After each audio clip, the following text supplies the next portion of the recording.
और अब बात करेंगे मोदी का बांसवाड़ा मंत्र। प्रधानमंत्री नरेंद्र मोदी ने बांसवाड़ा का दौरा किया। इस दौरान उन्होंने राजस्थान को विकास परियोजनाओं का तोहफा दिया और सौगातों को लेकर बांसवाड़ा को विकास मंत्र दिया। सुनिए क्या कुछ कहा प्रधानमंत्री नरेंद्र मोदी ने। यहां राजस्थान में भी क्लीन एनर्जी प्रोजेक्ट और ट्रांसमिशन लाइन की आधारशिला रखी गई है। बांसवाड़ा में राजस्थान एटॉमिक पावर प्रोजेक्ट का शिलान्यास हुआ है। यहां सोलर एनर्जी प्रोजेक्ट का उद्घाटन भी हुआ है।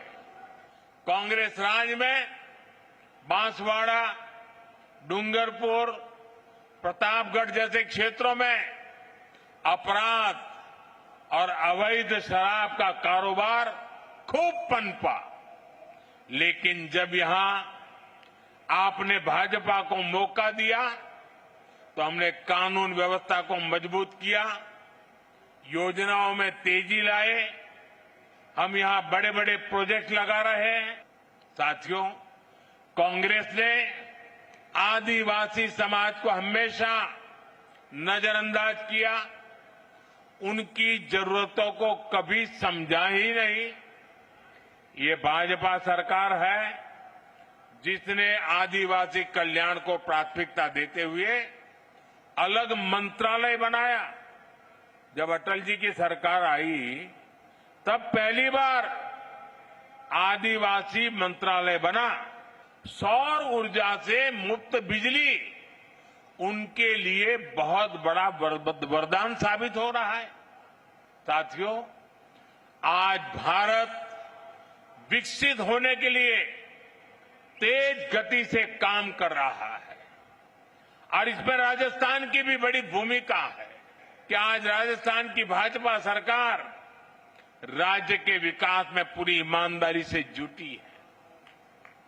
कांग्रेस ने राजस्थान को लूटकर जो जख्म दिए उसे भरने का काम हमारी सरकार कर रही है। कांग्रेस सरकार में राजस्थान पेपर लीक का सेंटर बन गया था। अभी नवरात्रि के पहले दिन से फिर जीएसटी में बहुत बड़ा सुधार किया गया है। इसका नतीजा ये हुआ है कि आज पूरा भारत जीएसटी बचत उत्सव मना रहा है। और मैं देशवासियों से आग्रह करूंगा, हम जो खरीदेंगे वो भी स्वदेशी ही खरीदेंगे। प्रधानमंत्री नरेंद्र मोदी ने बांसवाड़ा में विकास परियोजनाओं का लोकार्पण और शिलान्यास किया तो सियासी जानकार इसके पीछे कई राजनीतिक मायने बताने लगे। पीएम मोदी का बांसवाड़ा मंत्र विकास के एजेंडे से कैसे बदलेगी राजस्थान की राजनीति, देखिए इस रिपोर्ट में। पीएम का बांसवाड़ा मंत्र, विकास के बहाने सियासत पर वार, आदिवासी इलाके में बीजेपी का मास्टर स्ट्रोक, विकास का एजेंडा आगे, जातीय राजनीति होगी पीछे। कांग्रेस के दौर में कोई कल्पना भी नहीं कर सकता था कि आदिवासी अंचल में इतने बड़े प्रोजेक्ट आएंगे। पीएम मोदी ने बांसवाड़ा में विकास परियोजनाओं का लोकार्पण और शिलान्यास किया। इस दौरे का मुख्य आकर्षण 2800 मेगावाट के एक नए परमाणु ऊर्जा परियोजना की आधारशिला रखना रहा, जो राज्य की ऊर्जा आत्मनिर्भरता के लक्ष्यों को पूरा करने की दिशा में एक बड़ा कदम है। साथियों, कांग्रेस ने आदिवासी समाज को हमेशा नजरअंदाज किया, उनकी जरूरतों को कभी समझा ही नहीं। ये भाजपा सरकार है जिसने आदिवासी कल्याण को प्राथमिकता देते हुए अलग मंत्रालय बनाया।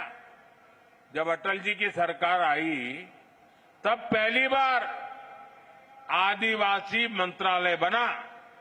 उसके पहले इतने दशक चले गए, इतने बड़े महान नेता पैदा हो गए, लेकिन आदिवासियों के लिए एक अलग मंत्रालय नहीं बना।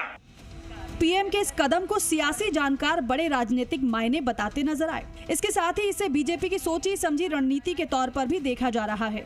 ऐसा माना जा रहा है कि इसे लेकर पीएम ने इसके जरिए विकास के एजेंडे को सबसे आगे रखकर एक नया राजनीतिक दांव चला है। बांसवाड़ा दौरा क्यों है खास? बांसवाड़ा राजस्थान के 100 द्वीपों के शहर माना जाता है। इसकी प्राकृतिक सुंदरता को निहारने के लिए लोग दूर दराज से आते हैं। ये राजस्थान के वागड़ का हिस्सा है। इसकी सीमाएं गुजरात और मध्य प्रदेश से सटी हैं। यहाँ ज्यादातर प्रभाव आदिवासियों का है, जिसमें मुख्यतः भील जाति निवास करती है। लोकसभा चुनाव 2024 में इस सीट पर सांसद राजकुमार रोत ने जीत दर्ज की थी। आदिवासी समुदाय का एक बड़ा हिस्सा उनके पक्ष में रहता है। ऐसा माना जा रहा है कि भाजपा के इस विकास कार्ड के जरिए वो इस क्षेत्र में अपनी राजनीतिक पकड़ मजबूत करना चाहती है। बता दें कि बाप ने हाल ही में कांग्रेस और बीजेपी के वोट बैंक में बड़ी सेंध लगाई। 2018 के बाद से बीजेपी के वोट प्रतिशत में 3 गुना वृद्धि हुई है। उसने 3 विधायक सीटें और बांसवाड़ा लोकसभा सीट 2 लाख वोटों के अंतर से जीती है। रोत ने किया था विरोध। आदिवासी विकास के लिए फंड के उपयोग की मांग। बीजेपी के सांसद राजकुमार रोत ने पीएम के दौरे का विरोध करते हुए धरना दिया। उन्होंने मांग की है कि सरकार इस परियोजना से मिलने वाला सारा CSR फंड का उपयोग क्षेत्र के आदिवासी विकास के लिए करे। हालांकि बीजेपी की तरफ से उनके बयान पर पलटवार भी किया गया था। क्या कहते हैं सियासी जानकार? पीएम मोदी का बांसवाड़ा में विकास परियोजनाओं का शिलान्यास करना बीजेपी की ओर से विपक्षी दलों, खासकर क्षेत्र में उभरी क्षेत्रीय पार्टियों को दिया जाने वाला एक स्पष्ट राजनीतिक संदेश है। इसके जरिए वो प्रदेश के आदिवासी युवाओं को ये भरोसा दिलाना कि बड़े प्रोजेक्ट से बेहतर भविष्य, नौकरी और आर्थिक अवसर मिलेंगे। क्षेत्रीय दलों की पहचान आधारित अपील कमजोर होगी। वंदे भारत ट्रेनों को हरी झंडी दिखाने और राजस्थान की सौर ऊर्जा सफलता को परमाणु ऊर्जा तक ले जाने की बात आदिवासी समाज के युवाओं और बांसवाड़ा की आम जनता को एक बेहतर भविष्य का भरोसा देना है। पीएम मोदी के दौरे को लेकर यह भी कयास लगाए जा रहे हैं कि बीजेपी क्षेत्र में जातीय राजनीति की खाई को पाटने और इस जमीन पर अपनी नींव मजबूत करने की कोशिश कर रही है।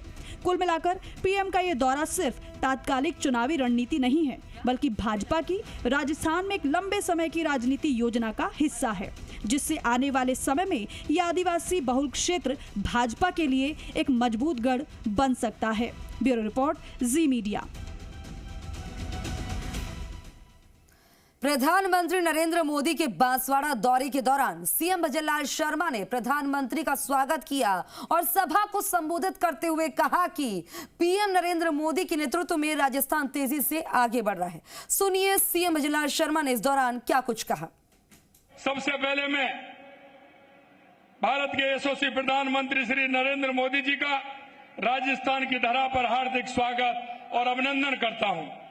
आज महान राष्ट्रवादी विचारक और हम सभी के प्रेरणा पुंज पंडित दीनदयाल उपाध्याय की जयंती है। मैं उन्हें कोटि कोटि नमन करता हूं। हमने राज्य में वंदे गंगा जल संरक्षण अभियान के तहत 3 लाख से अधिक कार्यक्रमों पर 2.5 करोड़ लोगों को जल संरक्षण से जोड़ा है।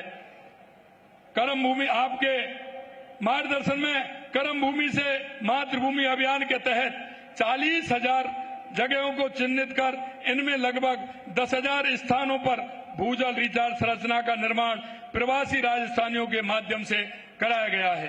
आपने पर्यावरण के क्षेत्र में आपने एक पेड़ मां के नाम अभियान से प्रेरणा लेकर 5 वर्षों में 50 करोड़ पौधे लगाने का लक्ष्य निर्धारित किया है तथा 2 वर्ष में हमने लगभग 19 करोड़ पौधे राज्य में लगा चुके हैं। पौधे की स्थानीय स्तर पर पौधों को सुलभ व्यवस्था सुनिश्चित करने के लिए हर पंचायत में एक नर्सरी विकसित करने का काम भी धरातल पर प्रारंभ किया जा चुका है। माननीय प्रधानमंत्री जी, आपके नेतृत्व में भारत आज दुनिया की 4थी सबसे बड़ी अर्थव्यवस्था बन चुका है और तेजी से 3रे स्थान की ओर बढ़ रहा है।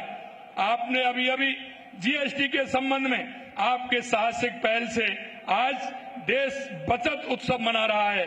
आपका ये कदम हर घर खुशहाली लाकर देशवासियों को पूरे उत्साह के साथ दीपावली मनाने का मौका दे रहा है।